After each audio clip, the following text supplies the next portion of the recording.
All right, I got Curt Storring on the show. He is the former founder he is the founder of Dad.work, but he's moving on to bigger and better things. Curt, welcome to the show, brother. Thanks, man. I cannot wait for this because this is like a circle being completed in a sense from where we started a year and a bit ago to now. I'm really excited for what you're doing, man. Thanks. Yeah, do it 100%. So for people that don't know you, you're the founder of Dad.work, and you really, I think, got in people's ears, a couple of years ago, really just pressing on men, women, everybody saying, hey, listen, call to action.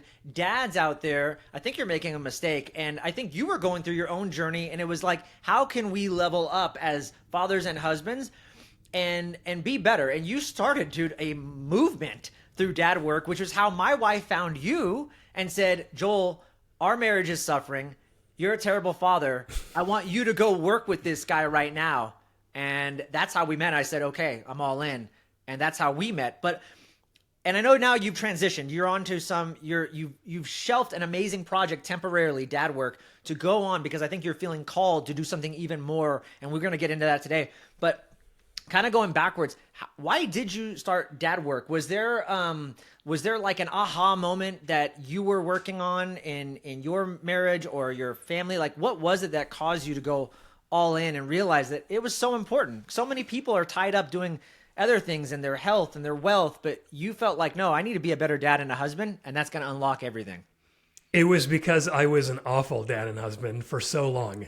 And that was me scratching my own itch in a sense, because if I didn't sort out what I started like when I first became a husband and father, I've been married for 12 years now. I've got 4 kids. The oldest is 11. And so 11 years ago, it came to light that I was an awful dad and I was an awful husband. And what there was a lot of pressing. I like that language that you used earlier in a different sort of way here. There was a pressing on me from external circumstances that I'd never experienced before. I was always able to work hard enough that I didn't really have too many problems in my late teens, early 20s. I got married at 23 or something like that. And I could just crush my way through everything. And so here I was, newly married, new child, no support. Like, nobody told me anything about this. Nobody showed me, nobody told me, I didn't experience that growing up. Like, my parents were divorced. I didn't really see what it was like to have a marriage and a father who was super present at least. And so it just started coming to the surface. I would be screaming at like my 1-year-old for coming into my office when I was working. And then I'd be screaming at my wife for not keeping the 1-year-old out of my office because I was working. And there was this lack of control that I felt in my life when there were all these people outside of me that I couldn't control. And I tried. With my anger, I really tried to control them. My wife, my kid, eventually my second son. And it just wasn't working in terms of getting results. But also, I was seeing the damage that I was doing. My son would cry because I was too scary. I would feel horrible. And I would then go beat myself up for sometimes weeks, where I would just take myself out of the family almost because I felt so bad for what I had done. And instead of accepting forgiveness, I would just beat myself up and wallow in my own grief and my own bitterness. And I would just have this cycle of blow up, feel bad, take myself away. Blow up, feel bad, take myself away. And it was just like, what are you doing, bro? And, my wife and I didn't know how to communicate. We didn't know what marriage was supposed to look like. So we suffered and suffered and suffered. I had my second son. And somewhere through here, I was building businesses. I was building websites, trying to become an entrepreneur. And a guy that I followed was like, I started the Headspace app. And this was like 2015 maybe. So, early days for the meditation craze and all the apps that came after that.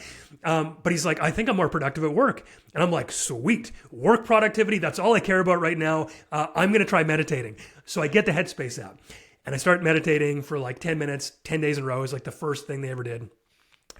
And I think it was, 10 or 14 days later, my son comes around the corner in the living room and he does something that normally would have made me freak. And instead I just took a breath and I noticed and I was like, oh, I didn't blow up. Like something's working. And that was the first time I'd ever had in my life where I realized, oh, you can actually get better at things and you don't have to just do whatever's in front of you. You can think about things. You can take a step back from the present moment and decide how to act, not react. And so that set off just a major transformation for me, where I just couldn't stop consuming stuff like that. And I couldn't stop getting to the bottom of self-awareness and emotions and communication. And so I really use that as like a full-time job, honestly, when you're talking about, you focus on health and wealth. I was so focused on this because, fast forward a couple years, it was a little bit better, but it wasn't great. And even though I was meditating, even though I was journaling, even though I knew some more things about emotionality and all this kind of stuff, I would still have really bad blow-ups. So I think it was, my son was 3 and 1 or 4 and 2. We moved to Thailand. And this was just, living the entrepreneurial dream, living the laptop lifestyle. And so we lived there for almost 2 years. Dude, 4-hour fever, it was so real. And we lived it. Like, it was sweet. And when you take yourself out of an environment that you have built up habits within to stay calm, and you strip all of that away, and it was way harder than you ever thought, suddenly you can no longer stay calm because I was managing. I was managing all the stuff around me, the anger, the frustration, the control. I wasn't healing it. And so we went to Thailand. I basically had a total meltdown, hit rock bottom. I like to say I skimmed across rock bottom because I hit it so many times. And that's when I started thinking that I should kill myself because I was the worst part of my family's life. And I remember so clearly lying on they have concrete floors in a lot of Thai apartments because it's like cool. I was lying on that floor in the middle of the night, like just weeping, like nasty weeping, like just so ugly crying, man. And like just pounding the floor going like, why am I so bad? I can't fix this. The only thing to do is like leave. And I see now by the grace of God, I had like one more day at a time, one more day at a time, one more day at a time. And I got through it and I figured it out in that like deepest pain. I figured it out one step at a time that, man, I was hurting inside. There was a lot of unresolved things from childhood that were causing me to act this way because I'd never seen them before. I figured out how to love my wife and kids without them needing to like do things for me. And of course, I'm still learning all this stuff even today, but it got to a point where the pendulum kind of swung and it never came back. It was like I finally tipped beyond this point of no return where it became my new reality. And I had to, my wife had to finally trust this. There's a whole process, and maybe we'll talk about later, to get to the point where everything felt good on the outside, but inside, I was finally starting to get peace from all these demons, if you will, or all these past lies that I was having that was causing me to be so angry. And so, I did this thing over the course of a few years, and I had results. And so a few years later, as things were okay, we're back in Canada. I was like, man, I think one day I would love to be on like a TED stage talking about this because nobody's talking about dads right now. Like there's some men's mental health things people are doing, hashtag men's mental health. And it's like, it's different as a dad, bro. Like it is just different. I don't have time to sit and meditate for 4 hours every day and be totally chill. There's different pressures when you have to care for other people in your family who are outside of you. No one was talking about this. And I was like, okay, well, I kind of have to now because it literally saved my life. And so I started posting on Instagram. People seemed to like it. I started running men's groups because that's what helped me in my journey is being in brotherhood with other men. And it just grew to be dad work, which, we have podcast and Instagram and, tens of thousands of people following and listening and being customers. So that's why and how it started. Dude, I love that. I want to talk to you about something because you mentioned like the Headspace app and that was like your entry to like really getting awareness and go, wow, I can actually control this. But here's the thing, Curt. I knew about Headspace back in 2015 too. And remember, I don't know if you remember when our onboarding call, right? And you asked me, you're like, well, Joel, there's some things you're going to have to do. You're going to have to wake up early. And I looked at you, I go, I get up at 4 o'clock every morning. You're like, oh, okay, good. You're like, you're going to have to work out. I go, I already do that. You're like, you're going to have to journal. I'm like, I already do that. Pretty much everything you said that I was going to have to do, I came back at you and I'm like, I already do that. And that was just me letting you know, like, I do these things. I like high performance. I get this. I want to be the best. I had been living a high performance, quote unquote, life for over a decade, Curt. And I still had never mastered family and fatherhood. Yeah, I was doing Headspace. I was doing all that stuff. The same stuff you were doing. But it never clicked over. So I'm curious for you, was there, I know you kind of just explained this like kind of like, whoa, like shocking moment in Thailand when you're sitting on, that was like the crisis moment that changed everything. But, and you mentioned men's work. Did you unlocked everything for me. I had to hire you. I had worked with other coaches in the past too. Didn't get as the same results. With you, you unlocked a new paradigm, a new world for me that I had never seen. Did you have to work with coaches, or was there an aha moment that you remember like, oh, this is what changed everything? Yeah, there were a few of those. I think the first one was, like I said, self-awareness. The second one was brutal responsibility, which we've talked a lot about. Like, oh, I'm the problem no matter what. Because, dude, I love to blame and deflect. And that's one of my sad, unfortunate superpowers is I am so good at being Teflon. And so that was sort of number two, I would say.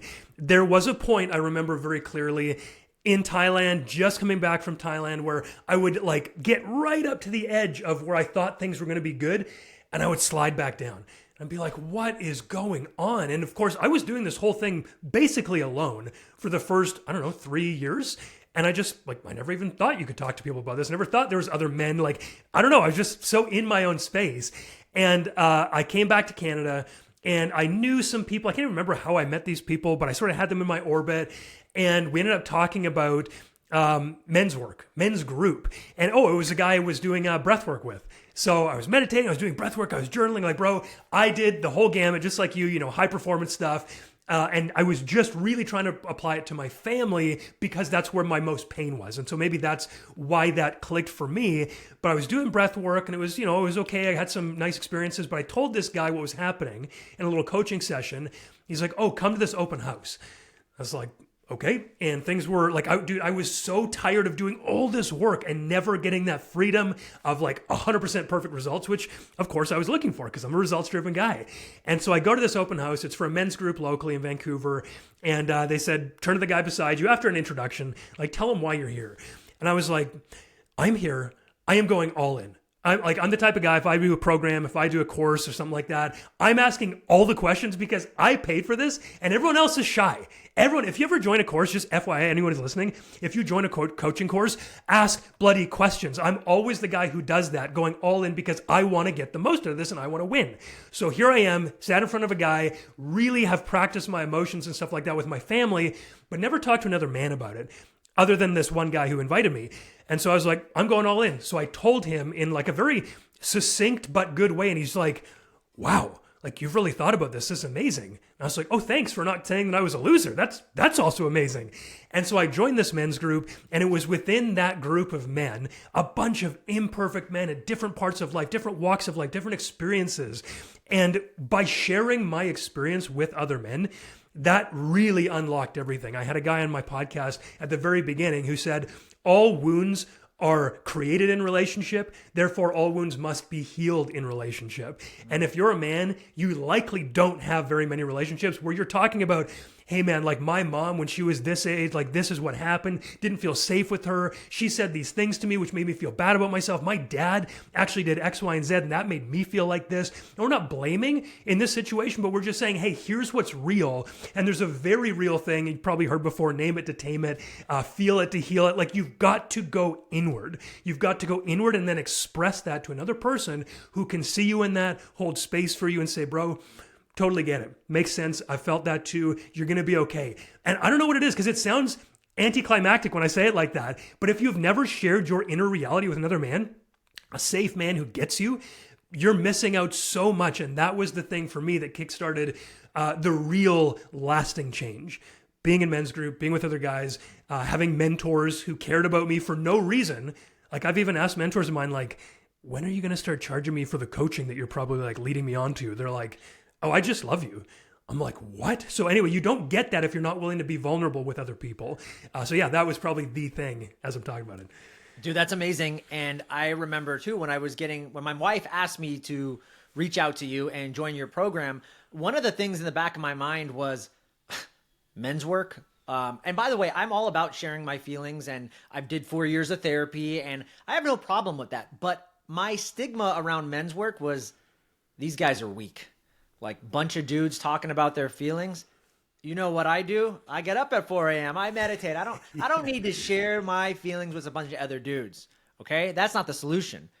I'm way stronger than that. I don't need these guys. And boy, was I wrong.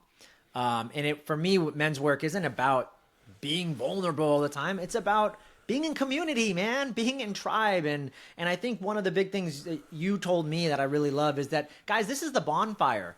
Back in the olden days, we had a bonfire. Women went to sleep in the village, and then the men gathered on the bonfire, and we talked. And we don't do that anymore. And you know my background as a police officer, we did a bonfire, and we called it choir practice. We would, on Friday nights, at the end of our shift on our Friday, every now and then, we'd go into the back parking lot and drink some beers. And you know what we would talk about? A bunch of war stories and talk about how we almost didn't die. And then usually we would talk BS about our significant others. It might have been cathartic, but boy, it wasn't healing. It was no bonfire. And it might have been a little bit of a release, but it wasn't like the work that we did in your program. So I love that you said that. That is so key. And the other part about just going all in. When I started working with you, I went all in. That was the first time I really went all in my family and my relationship and my marriage. And I actually did it out of spite. I did it out of spite because I said, I'm gonna go all in on this guy because my wife says he's the guy. So and I had a great call with you. I trusted you, so there was no problem there. I'm gonna do everything he says, and after a month, he's gonna tell me that how right I am and good I am, and how wrong. And by the way, Joel, you're right. Your wife does need to do work, and your kids are messed up. And after a month of working with you, I realized I was still an asshole, and I realized I had a lot more room to grow. And that made me even more invigorated. And then I went even more all in. I was like, let's go. And it was so critical for me. And I tell you this all the time about going out, taking action with what we were being coached on, then coming back to you and go, Curt, that didn't work. And you go, try this, Joel. Word it this way. Got it, coach. Go back. Try it again. It didn't work. This is what happened. Try this, Joel. Okay, you said it a different way. I like that. And I just kept doing that, kept making a whole bunch of mistakes, but I was in messy, imperfect action. And guess what? I got better.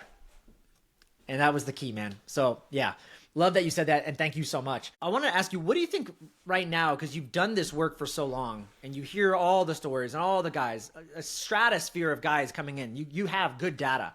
What do you just think is the biggest mistake that you see most men that are making in their marriage or fatherhood right now that still keeps them stuck? My biggest message was always to lead. And this covers so much, but the core fundamental role, I would say, and gonna get spicy here, guys. You don't want to cancel me for this. The role of a man in his marriage and family is to lead.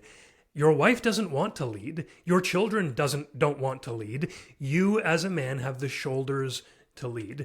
And that has to be more than making an income and bringing home the bread. And a lot of guys are like, well, I worked hard all day. Why doesn't my wife just do better when I get home? And it's like, bro, that's the cost of entry.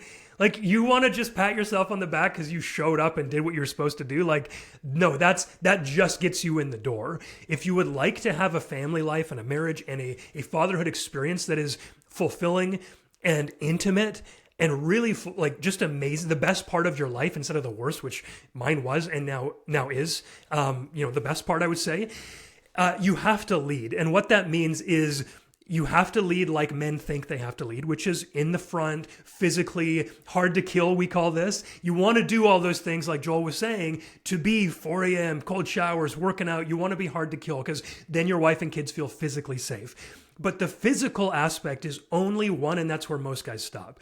We also have to lead emotionally, spiritually, relationally, communicatively, vision, whatever the word is there, visionally, to set a course for the future that our wife and kids would want to follow us. So when you're leading your family, the question should be, am I making it easy for my wife and kids to follow me? Sometimes the answer will be no, because you are doing the right hard thing and they don't want that, but you're going to be right in that. But most of the time we go, you better follow me my way or the highway, and that's leadership.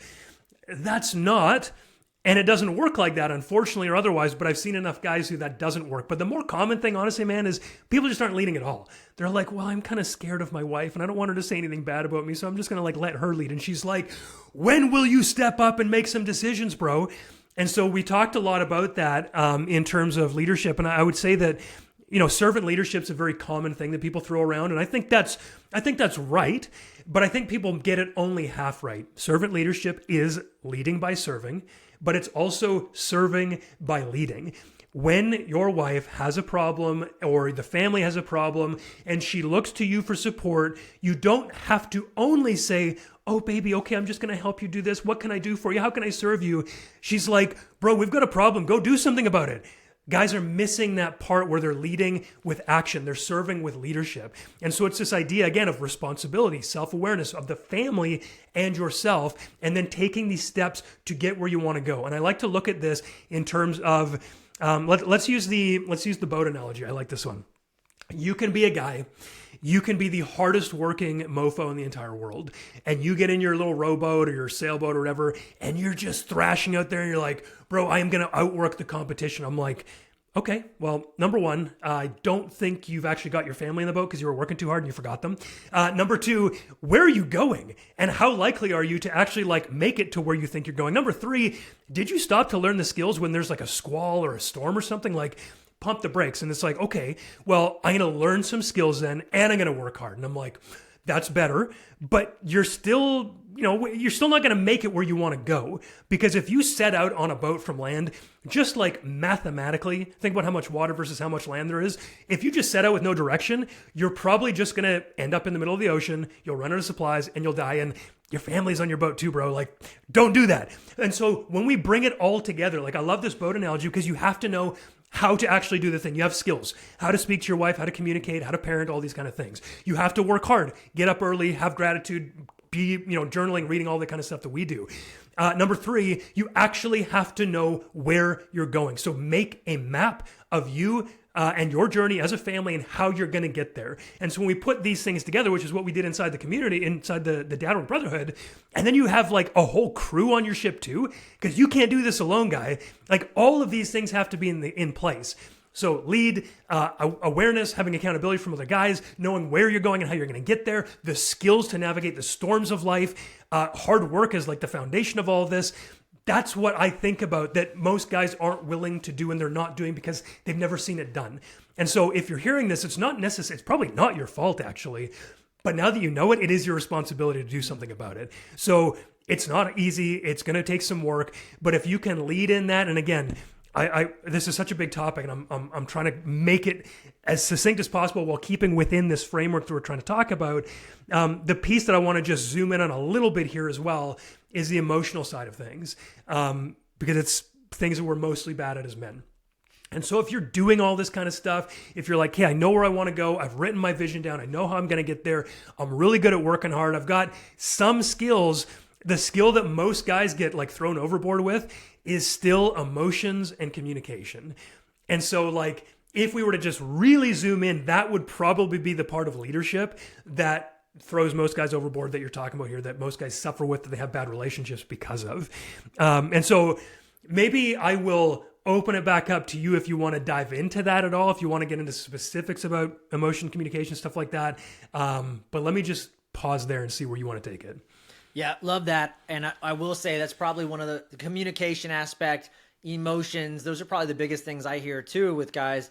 But the interesting thing, and this, at the core, you can't even get to communication or your emotions if you're not leading, because as we talk about, and one of the great things that you pressed upon me over and over again is leadership equals trust. Trust then equals communication, connection, intimacy, et cetera, et cetera. You get everything after that, but you got to be a leader first. And I heard this phrase a long time ago and I love it. Leadership is always the problem and leadership is always the solution. Yeah. That's it. That's all there is to it. And so I love how you phrase that. Actually, I don't want to talk about emotions. What I'm curious to know, because I want to take things a different direction. Actually, I want to get into your new evolution and some of the things that you're launching now, and your decision to kind of shelf dad work for the moment being. But before I do, one last question, and that is, I'm curious, everything that you know, because I'm still studying this stuff and I'm having major breakthroughs because I'm still in it. I'm still in the work. I'm still grinding it out. And I'm like, man, I thought I knew a lot last year when I was working with Curt, and I thought I knew a lot the year before, but I don't know anything. I'm still learning. So I'm curious for you, what are you still working on, or what are you still learning as a man, as a father, as a husband? My current focus right now has been my discomfort being imperfect.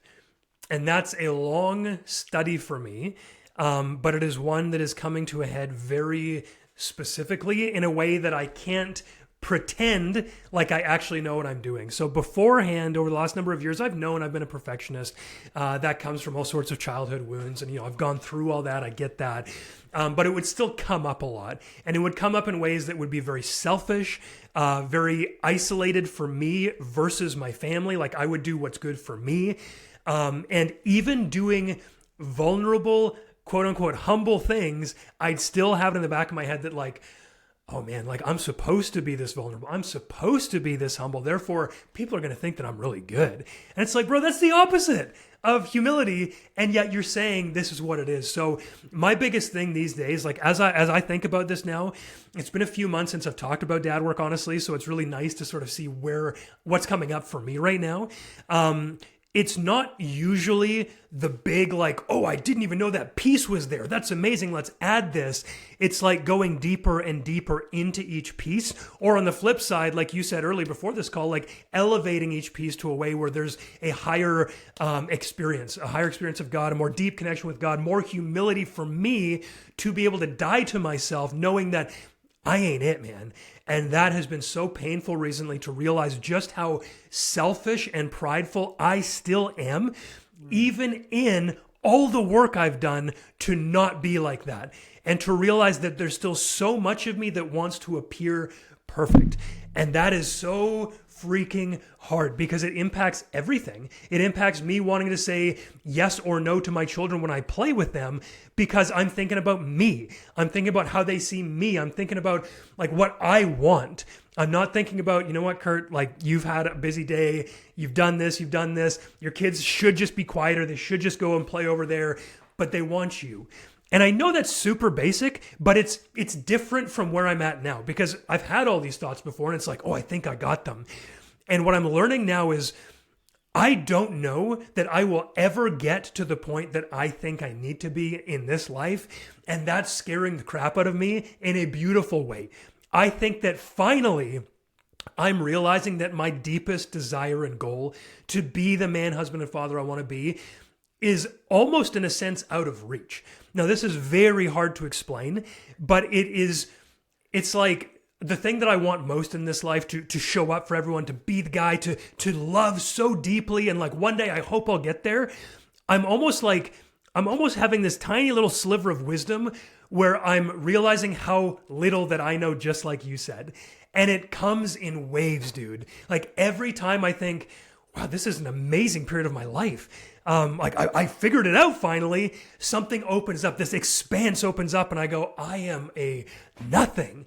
I know nothing. And that's beautiful, actually, because I see that as being simply the way of life. And if I try to continually keep myself in a way that is being more humble and more vulnerable and more all those things, for the right reasons, which is to say not because I want to look good. That is my constant and perhaps lifelong struggle at this point, is how do I show up for others and think of others greater than myself so that I can be last and I can put others first. That is my belief. That's what I think I'm called to do. That's where I see the most value and joy and peace. And yet it is the hardest thing because we can't get away from ourselves. And how do you then do that? And so I'm constantly reminded by my own failures here. And having to sit with that without searching for an immediate answer has been so hard. And having to trust the long-term plan of God and my life has been like soul crushing to me in a way that has fruit. And so it's like a wine press, soul crushing like a wine press. It hurts. It makes me feel awful. It makes me realize how little I know. And yet the fruit from this, the wine from being pressed, is only going to get better with age, but I can't let off. And so I like that dude, as I think back to what I just said, probably doesn't make any sense to people, but that's so real for me that like, I just don't know what I don't know. And it's starting to feel real. Like it's really starting to hurt me that I don't know everything that I thought I did. And that's exactly the medicine that I need right now to be crushed out of my pride. So I don't know. That was amazing. There was this famous guy, I don't know if you heard of it, but he said this quote, And I wrote it down. He said, leadership is uncomfortable. And I wrote that in my notes. And it was this metaphysical teacher. He goes by the name of Curt Storring. I actually wrote that down in one of our sessions, just so you know. Oh, nice. And that stuck with me. But to your point, Curt, I was reading actually Dispenza in one of his books, Becoming Supernatural, and it was interesting because he was talking about this idea of going into the unknown, and the unknown, like the ethereal, the cosmic, the quantum, that area, it's scary. It's unknown. We don't know it. What we do know, though, very clearly, is our past. And so when we set goals and we try to achieve things and whatever, we're always basing it off the past. But if you really want to create a life that's like 10x, or you want to go to like the next level, you actually have to jump it. You have to dive all into the unknown. It has to probably be scary because your brain can't even conceive of it. And so I think what I'm saying to you is, what I'm hearing is you're on the verge of probably a very, very big breakthrough. The last thing I just want us to say is, I was just talking to one of my mentors who did a life coaching kind of certification, and I was talking to him the other day about my journey. He's like, oh, he was listening to me, and I go, I used to do brain tap every morning and try to manifest, and I said, nothing would ever happen. Like, I just felt like I was struggling and resisting the universe, God, that was trying to give me these things, but I was getting in the way because I was trying really hard. And I told him, it's interesting now, like things are just coming effortless to me. There's a lot of synchronicity in my life. And he goes, that's really interesting, Joel. He said, you were at a level of like different levels of consciousness. And he said, but you were at a level where you tried to use a technique like manifestation. And that works when you're like, you don't know anything, and you're like a victim and you're trying to become a victor. That works. But he goes, to go from victor to like vessel consciousness is what he called it. To go to that next stage, guess what you need? Active surrender. And he said, it's interesting for you. He goes, and that is what you finally did. I had to give it all up. You know my story. I had to just like let go of everything. And now I finally feel like I'm seeing some of the fruits or the rewards of that. And I never thought of it that way, like, going to another level of consciousness or another level of being, how I'm showing up, right? And so I'm guessing that's probably the same for you, man, that active surrender. It's tough. It ain't easy. That's the perfect word, and that is what has just happened with dad work over the last 4 or 5 months, is having to surrender in the face of, like, this makes no sense. This makes no sense. And so what am I going to do? I'm going to take a step out in faith and trust that everything's going to be right, because I feel the need, I feel the calling, I feel convicted in my conscience, my spirit, that I have to do something. And yet it only comes, the breakthrough, typically for me at least, only comes at the point of despairing surrender. Like, I can't do this. And yet I have no other choice. And yet there's nothing across this vast chasm, like Indiana Jones, right? Like, you're taking that first step and you hope that the bridge shows up. That's so terrifying. And I think so many of us, like you said, are safer in our painful checkered past than the unknown of the future. And the future, in my experience, if I look back, all of those surrender points, it's like, oh, bro, why didn't you just do that sooner, dummy? Like, are you kidding me? And all of these things have been like that. And so, yeah, for me right now, I'm in a very weird sort of place where I had done that in December very painfully, letting dad work go, closing a successful business, and then stepping out in faith. And I'm just like, what is happening right now? And it's beautiful. It's slow. It's convicting. It's growing me. And I've never been at a place like this where I feel still in that state of open-handedness, open-handed surrender, because what do I know? My best idea was to keep doing dad work and to shove the square peg into the round hole. Yeah. And look what happened. Nothing. I felt terrible. It wasn't working. And so why would I want to trust myself here? So that's I don't know if that's going to get into sort of what you want to talk about afterwards, but the surrender is the important word there, I think. Yeah, and this guy, my teacher, Dr. Mark, he actually said, like, when people ask him now, he's gotten to such a place where people ask him, like, hey, so, like, what are you going to do with your life? What are you doing next? He goes, I don't know. And they're like, but how do you not know? You don't have a vision. You don't have a goal. You don't have, like, a mission. He's like, oh, I have those things, but, like, I'm not thinking about it. I'm just being called by, like, whatever is bring me. And he's just so dialed in and so present. And that, for me, just our conversation, I was like, wow, that's a different level. Like, I'm not even there yet. And I think I know, like, what you're striving for and where you're at, where you're growing, where you're seeing, like, oh, there's way more to this. And anyways, I love that, dude. Talk about you do have an ultra successful program, Dad Work, 80,000 plus followers that you've grown over the last couple of years. I mean, just exploded, and you're giving it all up. Tell the people why and what's exciting and new that you're looking forward to in the future. Yeah, this was a thing that you really have to be tapped, or I really had to be tapped into the feeling and the, I don't even know how you would call it, just the conscience in a sense, that there was no reason why I should give this up. There is no reason why I should stop it. And yet I knew in my deepest core, my deepest heart, my deepest soul, I had to stop. And so, do you trust a feeling or do you trust your logical brain? And for me, it was like, oh, easy. I'm going to trust my logical brain, dummy. Like, I'm not giving this up. And it was really over the course of probably August was the first time I noticed it. And I had this weird sense of God wanted to teach me something. There was something here for me. I go to this mastermind, and all these guys in August, they're successful business owners, they're successful dads, they're successful husbands. And I walk into this room of like 80 guys, and I go, who am I? Like, my identity is gone now because all these guys are better than me at the thing I think I'm best at, which is being dad work Curt. I am the guy who knows marriage. I am the guy who knows fatherhood. I am the guy who knows emotions and self-awareness and all this kind of stuff. And these guys just casually are like, yeah, I'm an awesome dad. I've got like 8 kids and I'm amazing. And I'm like, well, what does that leave me?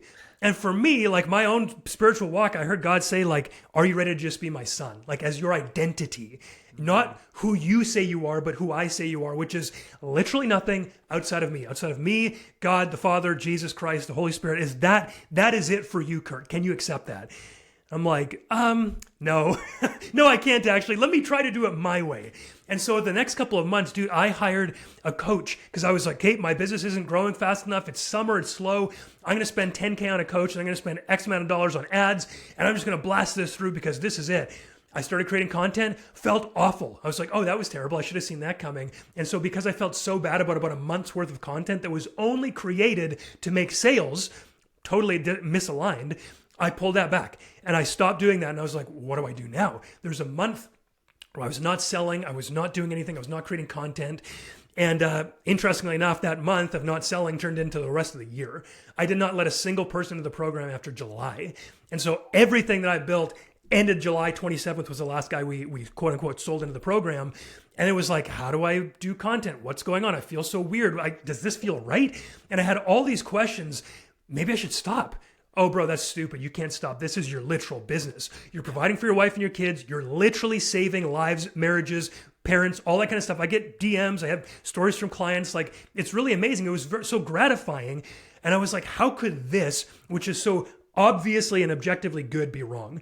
I was able to tell all these people that are following me about my faith, which is important to me. And like, God, how could you take that away? Aren't I doing your work here? Like, don't tell me to take this away. You must be wrong, God, and my heart must be wrong. My intellect must be right. So I like created a whole new like coaching program, course system, created a community in the back end, recorded all new courses, threw it up there, basically crickets. And I'm like, what is the point of having this huge audience if nobody wants what I'm like? What is going on? Is everything broken? Am I broken? And so I had this huge identity crisis, which in that time, again, speaking of coaches and mentors, man, I was praying constantly with these guys that like these older men who knew me, who loved me. And this identity piece kept coming up. The identity piece of there's not enough. I have to provide it. I am responsible for it. It all has to come through me. I'm all alone. And I'm never going to be enough. So no matter how much I do get, I'm always going to have to beat myself up for being so crappy.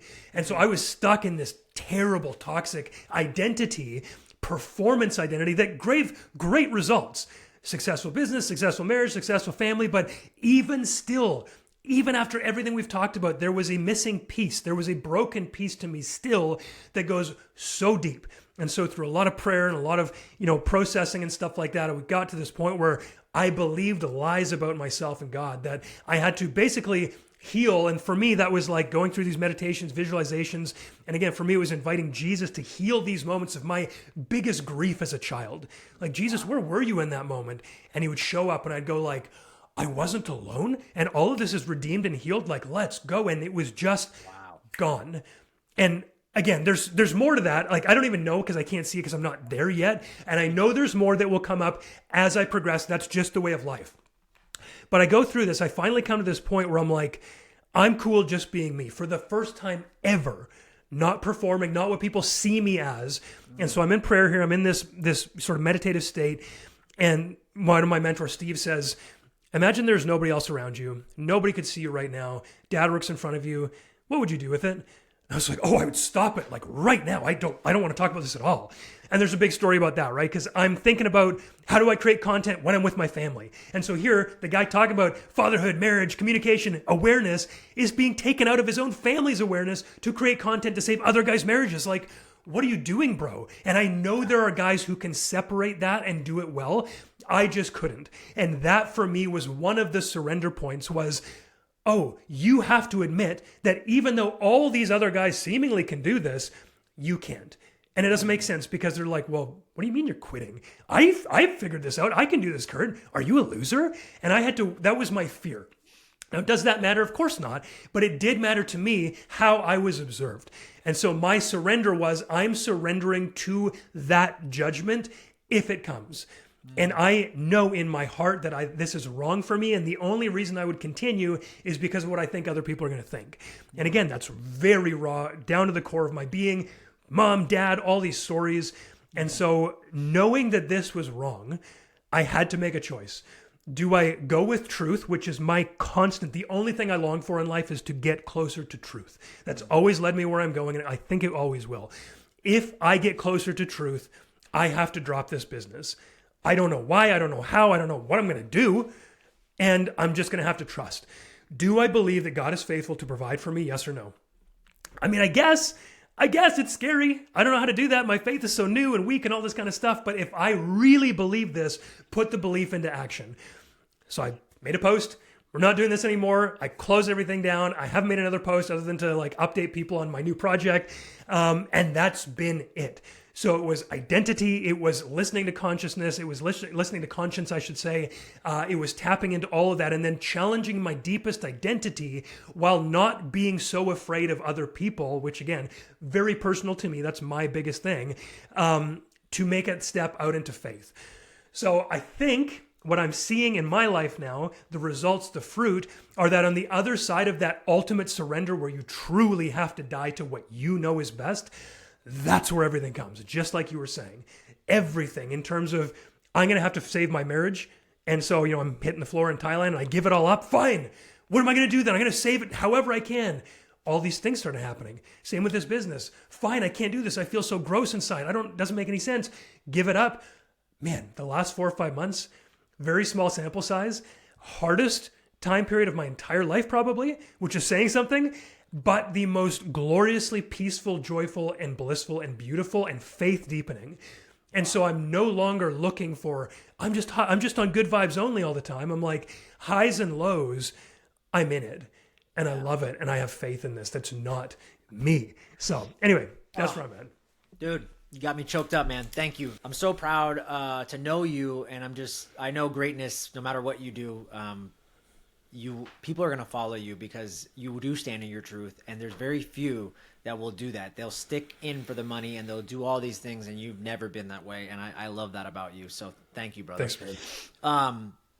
I know you have to go, and so do I, but just kind of explain. So what is that was a great explanation, but so what are you doing now? I mean, I know you've got like a couple big projects that you're working on, but if people want to just kind of connect with you, through Dad Work on Instagram, because I know you're still active there. I think people can reach you there, right? But if people want to like see what you're up to and some of the projects that you have coming up and what you're doing, where are you doing and where is that living at on either social or website, etc.?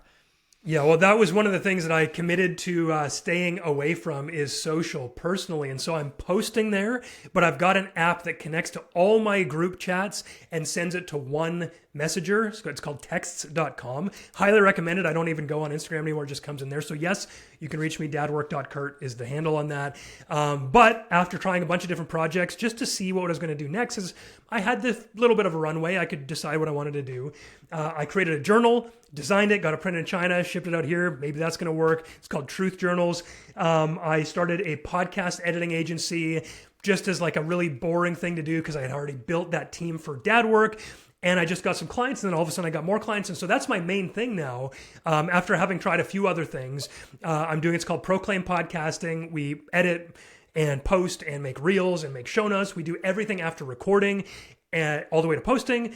And that's the main thing now. We've got a number of clients, and praise God, that's actually going very well. I've also started doing a podcast called Christians Talking Business on the back of that, which is a fun sort of thing to do. And so those are the two things and two places that I'm active. That's on YouTube and Apple and Spotify. And I am on Instagram there, but I'm just posting and I'm not actually on there. So yeah, if you really want to get in touch with me, dad.work.curt on Instagram, I'll find the message somehow. And Curt, so on that note, if someone wants to work with you in the podcast arena and the editing, that's where they would DM you and say, "Hey, I need someone to edit my podcast. I heard you do that." Or is there a or something? Because I know you proclaimpodcasting.com. Proclaim. Okay, awesome, amazing stuff, brother. I know you got to run. Thank you so much just for sharing your story, and I know it's going to impact a lot of people's lives. And thank you, man. So thank you. Yeah, I just want to say, if everyone's listened this far, Joel legitimately did go all in and had incredible results. So you should listen to him because he knows what it takes to actually do the work humbly. So yeah, thanks for doing this, man. It's been amazing to see your journey, and I really appreciate being here. Yeah, dude. Thanks, man. I love you. Thank you so much.